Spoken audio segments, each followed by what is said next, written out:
Hi everyone, welcome back to my channel. If you guys have never been here before, my name is Toden, and if you have, thank you for coming back. Today I have a new video for you guys, but before I start off with the video, I noticed that we just hit 100k followers. I'm just kidding. 100 subscribers on here. I am really thankful for that. I really do enjoy making these videos in my spare time and just like planning for them and making them. Sometimes it's harder, like the past couple weeks we've had, because I was moving and everything, but I really do enjoy making them. So I do appreciate you subscribing and sharing and liking and doing all of that, so thank you.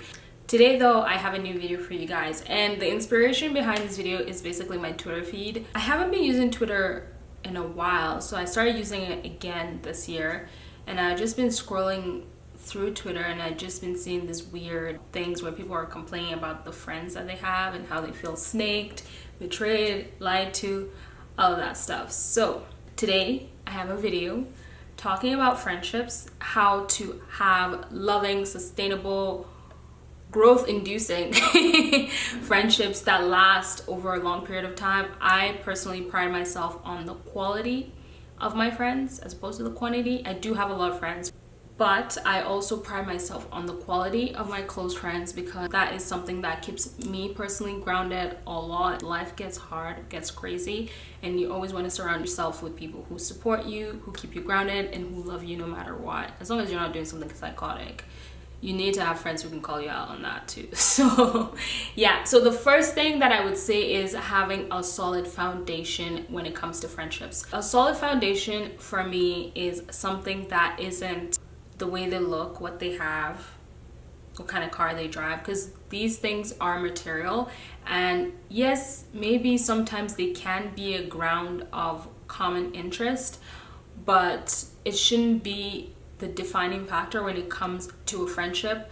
Most of my friends I've actually had for about 9 to 10 years, and I've been here for 10 years, so I've literally had the same friends since I've been in Canada. So I feel like the reason those friendships still thrive today is because of the solid foundation that we have. Not everybody believes in God, I get that, but I personally believe in God, and I feel like for most of my friendships, like my core friendships actually, there is that strong sense of faith that we try to ground each other in, because seriously, life really does get hard and you need something to anchor you. And I think for me, that is my religion. I'm able to like anchor myself and re-anchor myself in my religion, and I have friends who also believe in that and support that decision. I feel like because our friendships are so rooted in faith, it honestly kind of makes everything else easy, because we all try to be good people, like generally try to be good people and not snake each other. You have all these commandments in the Bible and like, thou shalt not do this, thou shalt not do that, and we try our best. Like, we're not perfect, obviously, nobody is, and we're all sinners.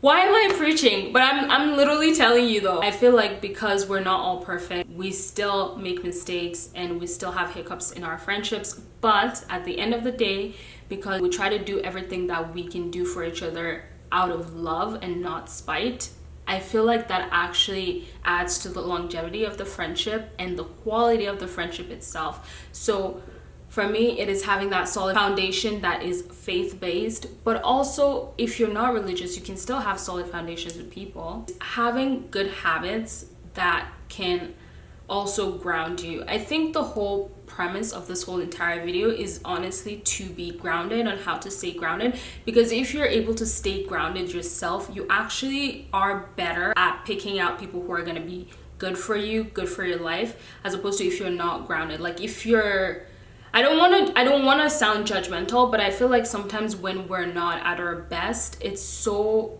easy for us to make mistakes and attract people into our lives that aren't supposed to be in there anyways, because of the fact that we don't feel grounded or we don't feel settled in a way. I don't mean like settling as in settled, but actually like inner peace. Like having inner peace helps you make better judgment calls. And that's literally on period. I feel like what is inside is what's more valuable, more than anything.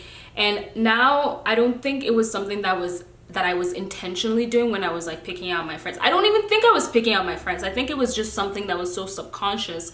But when I look back to it, I think there was a conscious effort for me to actually have friends based on my interests and things that I liked, because well, clearly 10 years later, we're still all friends and we still get along and we still hang out with each other and we can still go on trips with each other and we don't talk shit about each other, hopefully.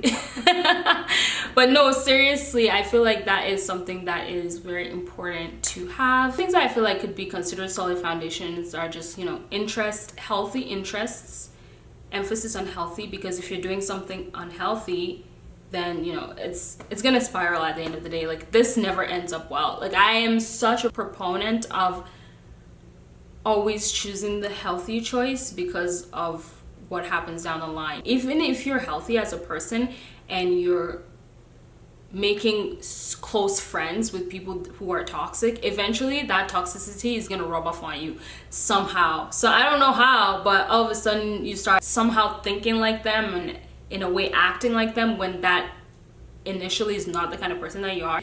So just being like super careful when it comes to that. Next thing I have is communication and honesty. I feel like for good, solid friendships, even just like saying these words makes my heart happy, because I just feel like what I'm saying, I actually live it, so it's so easy for me to say. Communication and honesty, I feel like, is so important in a friendship, because sometimes you don't really know what someone else is thinking or feeling or going through unless you communicate with them, and being open to understand what they're saying to you, not being so quick to like say your own part or like defend yourself when something comes up, but actually like listening to that person and trying to process what they're saying and not jump into conclusions. I feel like that is so essential for good friendships, because if you can't communicate with someone, then it's just like you guys are just always going to talk over each other and there's no point. There is no resolution. Everybody goes home mad and there's no friendship. And in terms of communication too, I think something that I've actually learned this year is really appreciating that people are from different backgrounds and the way that they approach things is actually different because of the way that they were brought up. I've always known that, but knowing something and appreciating that is, I feel like those are two different things, because you can know something and not appreciate it. Sometimes the way I would deal with something is not the same way someone else who's my friend would deal with something. It doesn't mean that it's the ways that we're dealing with them are invalid. They're just two different ways of dealing with things. So being able to communicate that and be like, hey, the reason I am like this is because of this. And it is vulnerable to go into that place where you can communicate with your friends and feel like what you're saying is going to be respected and valued. But I feel like without vulnerability as well, it's so hard to have good friendships. Same thing with honesty. I feel like honesty kind of ties into the whole thing, where you have to be honest with the way you feel. You have to be honest about sometimes things that people say to you that hurt your feelings. You have friends and you guys start roasting each other and going off, and then someone kind of touches a nerve and you're just like, so I feel like in that kind of situation, it's very important to kind of communicate how you feel so that things aren't lost in translation, or so that you don't have like this huge burden in your heart where you just feel like you have this grudge against them because it's something that they might have said but they didn't really mean. Even though sometimes intention doesn't matter, because at the end of the day it's how the other person felt. But at the same time, I don't think, especially if they're your friends, like if you're already close, I don't really think I'm speaking from a privileged point of view, but I don't really think their intention would be to be spiteful towards you. Honesty, communication, vulnerability, important. So the next thing is prioritizing friendships. For me, prioritizing friendships is important now, especially because I think for so long I've had friends and I've always like literally, I'm gonna say this throughout this whole video, so be ready to hear the fact that my friends are truly amazing. I have some of the like literally the best friends a girl could ever have, and somehow unintentionally I might have not prioritized my friendships at some point in my life. Obviously not now, because I'm grown and I can kind of see from my point of view sometimes when people don't prioritize the kind of friendships that I have with them, it kind of hurts a little bit. So I'm like, okay, definitely I'm not going to do that to somebody else. So for me, kind of having those realizations makes me more cautious as to how I spend my time with my friends. Like when I spend time with my friends, I actually want to spend time with them. I want to see them. I want us to do something. And lately, you know, we've been having games night, but I feel like in a way games night kind of helps us know about each other on a level I think that sometimes we don't even discuss because it just never comes up. But yeah, we have those like funny questions that didn't end up into like this deep ass conversations, and you're there talking 2 hours later, you're literally still talking about the first question on the games night card. Like, how? So for me, I think prioritizing those friendships is really important, and having those connections, deep connections, because it just feels like it gets to a point where you feel safe and secure. And I feel like at the end of the day, for me, that would probably be a goal of a friendship or a relationship, to feel safe and secure in that. Because if I don't feel safe, I don't think I could grow, and I don't think I'm able to express love in the way that I would like to express my love. Definitely prioritizing your friends. And the worst part of all is people who ditch their friends. Seriously, we need to have, if you're a person who ditches your friends, we need to have a conversation. Why are you ditching your friends for some dick? Really? Do better, love. Like, seriously, you need to do better. I'm so sorry. None of my friends do this to me, but you know, I see people complain about things like that, where their friends are ditching their other friends to go hang out with the guy. You know, when you're younger and you know that's your first love, second love, whatever, we'll let it slide. But as you start to get older, no, you have to prioritize your friendships, because at the end of the day, especially if these are friends that you've had over a long period of time, you know those are your day ones. Those are your ride or dies. And yeah, your man could also be your ride or die. I'm not saying your man's not your ride or die, but you also have to respect that friendship. For me, ditching friends is kind of disrespectful. It's not kind of. Ditching friends for something else when you've already committed, and it's not like something came up last minute. It's like you're just ditching them because you can, and because you know they're always gonna love you no matter what. I feel like that is so disrespectful. Like, don't do that. Going on to 2020, we're gonna respect your friends, we're gonna respect their time, their investment in us, and we're gonna show up on time. Call out post for self. That one was a call out post for self. Show up on time and enjoy the time, because you know life is really so short. You want to have people who are good around you, and it's honestly just such a good feeling knowing that your friends are always going to be there for you. Yeah. Okay, another thing on this list is love languages. So we have love languages for our spouses, people that we love, our boyfriends, even the fuck buddy down the road. We literally know their love language, but somehow we don't know our friends' love languages. There are like 5 different love languages. There's acts of service, words of affirmation, gift given, quality time, and physical touch. Knowing love languages of our friends helps really deepen the friendship, because then you understand their point of view, their perspective, where they're coming from. Sometimes where you guys make plans and then they fall through. It's like, why do we always make plans and nobody ever shows up? Why do we always make plans and everyone cancels last minute? I feel like with things like that, I feel like sometimes it's a miscommunication, because different people have different love languages, and that has to be communicated and understood.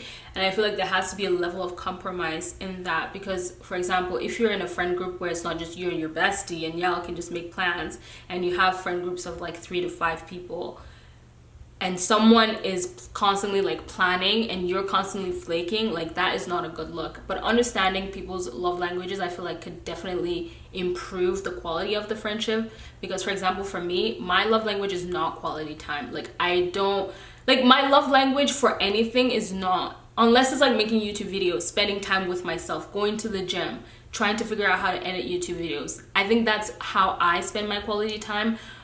And what else do I spend my quality time doing? Like, I just like hanging out by myself, and I think my quality time, I kind of designated it just for me.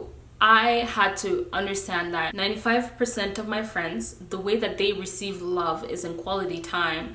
So I have to be like, stop being selfish, Toden. Yes, you're gonna drive 40 minutes, and yes, you're gonna go hang out with your friends and have a great time. The thing is, like, whenever I go and hang out, I never regret it. It's just that moment to go. That's always the hardest part. Love, the way that I give love is in words of affirmation, acts of service, and gift given.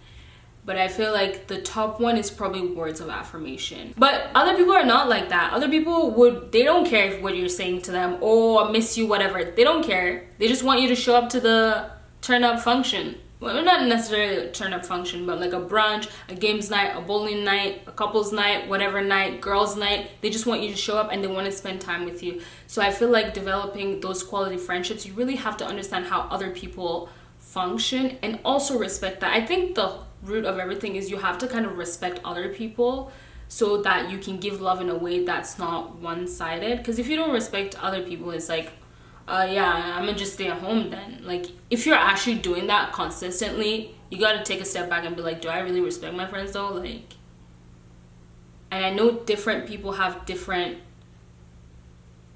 definitions of what respect is, so that's like also another thing. Like for me, if someone keeps declining on my plans, I'm gonna be like, clearly you don't value my time, you don't respect my time, see you never. That's it. So yeah, understanding your friends' love languages is very important. Next thing is dealing with toxic people. We've talked about having good friendships, how to sustain them, but we also have to talk about toxic people. The ones that try to come into friendships, the ones that try to be your friends. Yeah, no, we're not doing that. In 2020, we're 10, how many days? My math is off. We are a couple of days till 2020. I feel like if we start cutting people off now, by 2020 we would be done and we would have like a brand new start. So yeah, so first, toxic people that try to be your friends. For me, I feel like over the past 10 years, I'm not saying like 10 years as in 10 years of my life, because I've been alive for like 24 years, but I mean the past 10 years, because that was when I moved here to Canada. Looking back at the past 10 years, I don't really think I've had that many encounters with toxic people and them trying to come into my life. Every once in a while, you know, people try it, but I also think that being able to spot toxic people is also kind of like a muscle that you have to work out, and then eventually you can kind of see that you can see the signs, you can see the telltales, and you can decide whether or not you're gonna proceed and ruin your own life, or you're gonna disengage and be like, no thank you ma'am, I'm good love, enjoy, see you never. So you get that agency and you have that choice to be able to decide whether or not you want to proceed in a friendship, or you want to withdraw from the friendship, or you want to pace the friendship to see if it has any potential. I feel like sometimes we do this for relationships, but we don't do them in friendships because we just think, friendships just come out the sky. Yeah, no. And that's how you're getting yourself in trouble. You really need to be discerning when it comes to people, and I feel like that is something that I'm constantly praying for.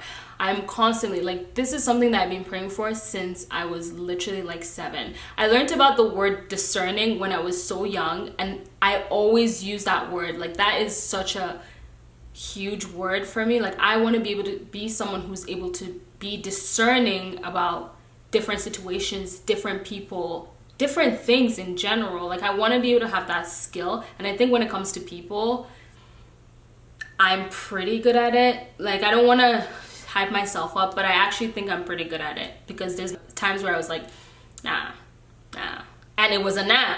So yeah, but I definitely think that is the grace of God. This is not by my own doing, literally. This is literally the grace of God and me working at that muscle and trying to understand people and read people. Thankfully for me, I also have a job that requires me to be able to be discerning and as well as being diplomatic, because that's also something I get. People are always like, you're so diplomatic. I'm like, haha. This is because of my job. So yeah, I feel like those skills are good, because you want to be discerning in the way that you pick your friends out, and you want to be diplomatic in the way that you let them down, and you're like, I'm not gonna be your friend, because you don't want to go about making enemies with people. Like, you never know. So just be careful about the way that you let people down, or, you know, disengage with them when it comes to being their friend. So the first things first for toxic people. So that was a whole intro to toxic people. First things first is the feeling of being high. This is something that I struggle with as a person. I don't smoke because I don't like the feeling of being high. It kind of puts me out of my control, because I'm not a control freak, but I do like having a certain amount of control over my life and my decisions, because I understand that decisions have repercussions. Like, you do this and then that happens. Understanding that makes me very, very careful when it comes to picking out people. So when someone gives me that feeling of feeling high in a friendship or even in a relationship, now I've learned to be wary of it. Like nothing is getting me high. The endorphins at the gym can get me high. That's it. Nothing else is getting me high. That's it. The endorphins at the gym, the word of God, that is it. Whenever I feel like someone's giving me that ecstatic feeling, I try to go back and reassess the situation, because for me, I don't usually feel like that around people. Like my friends, of course, I'm excited to see them, but it's not like being high. It's not like a drug. It's not like a dependency. Like that, my whole thing is like the dependency sometimes that comes with friendships. That's not good. Like you don't want to be codependent to a friendship or a relationship or anything, to be honest. That feeling is something that I'm very wary of. Why a human being just like me and you is giving me a high? That's just not right. So for me, whenever people give me a high, I kind of realize now that is more of a red flag more than anything, because the friendships that I feel like give me, I wouldn't even call it a high. For me, it's like a comfortability feeling. I've had those friendships over a long time, so I feel like those feelings are warranted in that kind of situation where you've known people, you're looking forward to seeing them. But if it's just someone I've just known in like the past like 2 years, I'm like, okay, and so why? I have a hard time justifying that feeling to myself, and I feel like that is also something that we need to be aware of. Like we need to be aware of people that make us feel like, that is not right. That is, for me, I just feel like that's not a right feeling. And every time someone's made me feel that kind of feeling, they've let me down, they've broken my heart. And this is, I'm literally speaking from personal experience. My experience might not be your experience. I feel like they're just tapping into that thing that they know you want to hear, or that thing about yourself that, because sometimes I feel like people tap into that high feeling is like when you are talking about something that you really like to do or something that you believe in yourself and want to do, they like tap into that and like hype it up so much that it almost sometimes becomes dependent, because you're looking forward to that like hype up in your head. Just hype yourself up. God is constantly hyping you up by keeping you alive, by keeping you healthy. Like hype yourself up, have some self-love, and stop looking at other people for other people to get high. It never ends well. Like it really doesn't. So stay away from people who get you high. So the next thing is people who are constantly gossiping. I have a whole ass story time on this one. Gossiping is not of the Lord's. I sound like a Nigerian mother. I'm actually so serious though.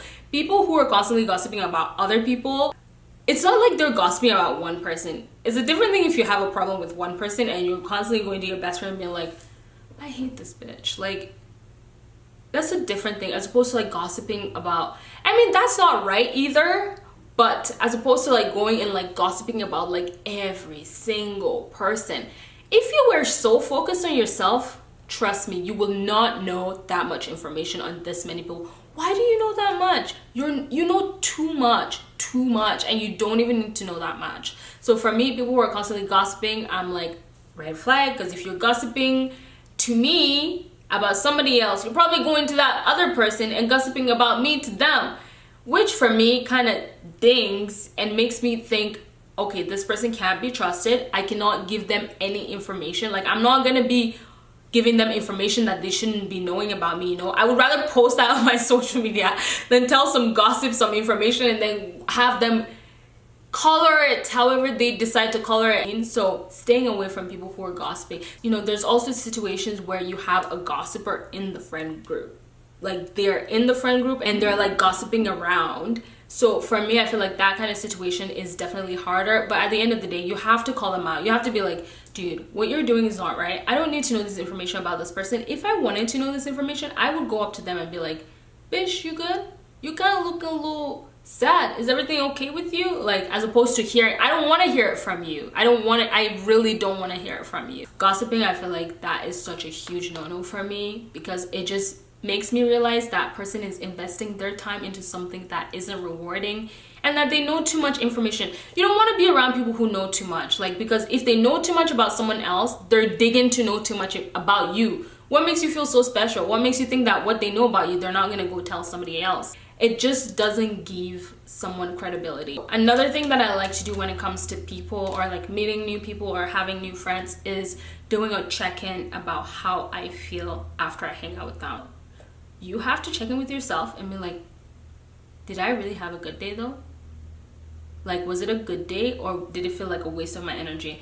I don't know if you guys ever hang out with people that you hang out with them and you feel drained by the end. It's not even like anything dramatic was going on, but you just feel so drained because of the amount of energy that you're putting. Like, it feels like you're putting into that friendship. I just feel like those kind of friendships aren't right. I feel like friendships shouldn't drain your energy on a constant basis. Sometimes, yeah, life gets hard. You're actually like doing something for friends and you're helping them move and you're doing that, and yes, you do feel drained, but you shouldn't feel constantly drained by someone that you're just hanging out with. It's not like you guys are doing anything else. You're literally just hanging out. And why do you feel so tired? So for me, I always check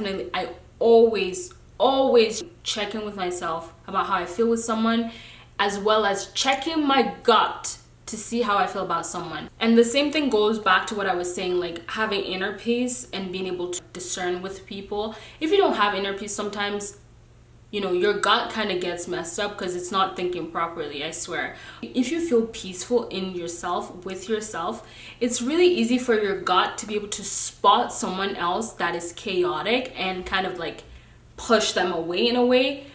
I honestly feel like it's like an instinct thing, or you can also call it a God thing if you want to. Like, I feel like it's both God and instinct for me, because again, I am religious. If I'm in a place where I feel centered and calm and peaceful, someone's trying to come into my life and my gut is off, I don't ignore my gut anymore. I listen to it, I pray on it, and be like, hey God, like if this person doesn't have any good intentions for me, let it go. Let it go, God, please. Just find a way. Make a way. God will make a way, as the Nigerians say. God will make a way. Like, I do not want them in my life. For me, being prayerful and definitely listening to my gut, checking in with myself, centering myself, and making sure that I am actually making good decisions is so important to me. So definitely always check in with yourself and check in with your gut when it comes to making friends.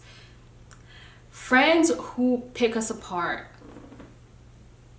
those are not your friends. Those are not your friends. If someone is constantly pointing out your insecurities, making you feel insecure, pointing out your flaws, pointing out your weaknesses, talking down on you, talking down on your name, never having any good thing to say to you about you, they need to go. They really need to go. They're not serving you. They're not even serving themselves, because I feel like there has to be some level of self-hate for you to actually open your mouth, literally open your mouth and point out someone else's flaws to their face, bring them down.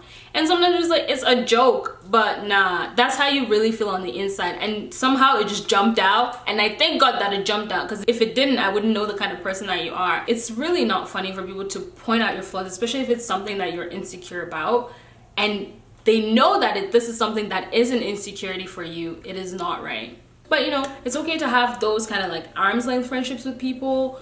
It doesn't have to be deep with everybody. God did not make you to be deep with everybody. Definitely stop associating yourself with people who bring you down, who point out your flaws, who tell you you can't do things that you really want to do and things that you're passionate about. Get rid of them. Non-supportive friends, they need to go. Non-supportive people in general, like non-supportive people are also, I personally think, are toxic. Especially if you're doing, I don't mean like supportive of like bad things that you're doing, but I mean supportive of like you trying to better yourself and you trying to be a better person. I feel like toxic people don't like that, because they can't manipulate you, they can't get to you. So definitely be careful with people who are not supportive of you but are still somehow trying to jump into your life. Please slide to the left. The conclusion: what do you do when you're in a situation where it feels like someone toxic is coming into your life, or you realize someone that is in your life is toxic? For me, depends on the level of the friendship. If it is a close friendship and I kind of figure maybe this was a slip of tongue, maybe this was an accident, maybe it was unintentional, I will communicate myself to them and be like, hey, what you said hurt my feelings. Like when I feel like we're not close enough to have that conversation, I just mark it and I'm like, good to know, and I just don't say anything, and I just know I'm never gonna be their friend. In some situations, there have been situations where I have just completely cut people off, but I'm so stubborn sometimes when it comes to things like this. my feelings and my boundaries, sometimes I almost want to say, oh, I feel bad for not communicating myself. But at the same time, I'm like, no, I don't feel bad for not communicating myself, because I feel like that person should have known better. I don't think it's my job to explain to that person that things like this are hurtful. Like, some things are just common sense. Like, how can you not know that? They're communicating with them, or for me, it's going silent and just never, not bringing it up, not saying anything about it. It's a hi, bye. Unless, you know, sometimes when you cut people off, they will react and be like, hey, dude, like, you cut me off, blah, blah, blah. And then you can go, depending, same thing with me. Like, depending on the level of friendship, sometimes I just don't want to have that conversation, because it's just like, it gets to that point where you then have to be vulnerable with them, and it's like, that's what I'm trying to avoid. I feel like just cutting people off sometimes, though, it's not the best thing to do. It's always best if you communicate it, but sometimes it's just better to just surrender, leave it, never say anything, and just move on with your life, and understand that you're more than those comments that they make, or them not being supportive of you. I try as much as possible not to take it personally too. Like, sometimes I'm like, okay, whatever, like, don't really care. Try not to take things too personally, even when they are personal. And just knowing yourself, you deserve more, you're worth more, you deserve someone who's going to invest in the friendship with you. You deserve a group of friends who are going to invest in the friendship, but at the same time, you also have to have that same energy and reciprocate that energy towards your friends and prioritize them and everything. I just feel like the things that are meant for you, the things that are meant to be in your life, don't have to be forced. They will come into your life organically, and they will be something that help you know things about yourself and realize things about yourself, and help you grow and help you be a better person and help you be a stronger person. So don't trip. Don't even trip. Don't even trip. Don't even trip. You don't have any friends, don't trip. Go work on yourself. So what have we learned in this video? To sum it up, when it comes to friendships, we have to have solid foundations. We have to have hobbies with our friends. We have to have communication, honesty, vulnerability. We have to prioritize our friendships, and we have to understand their love languages. And when it comes to toxic people, we have to stay away from people that gossip. We have to check in with ourselves and make sure that we're okay in our gut and our feelings, how we feel at the end of the day, with our energy levels and how they make us feel. We have to stay away from people who pick us apart, point out our flaws, who are non-supportive. And we can either go ahead and communicate our feelings with them, or we can just say, see you never. Those are basically the tips I have for sustaining healthy friendships, and how to spot toxic people and stay the hell away from them in 2020. If you guys like it, don't forget to like, comment, subscribe. Let me know how you guys feel in the comments or my DMs, because I also get, like, sometimes people don't comment but they'll DM me, and I'm like, you could have commented that. Okay. But yeah, no, seriously, just let me know how you feel. And yeah, that's pretty much it. I'll see you guys in my next video. Bye.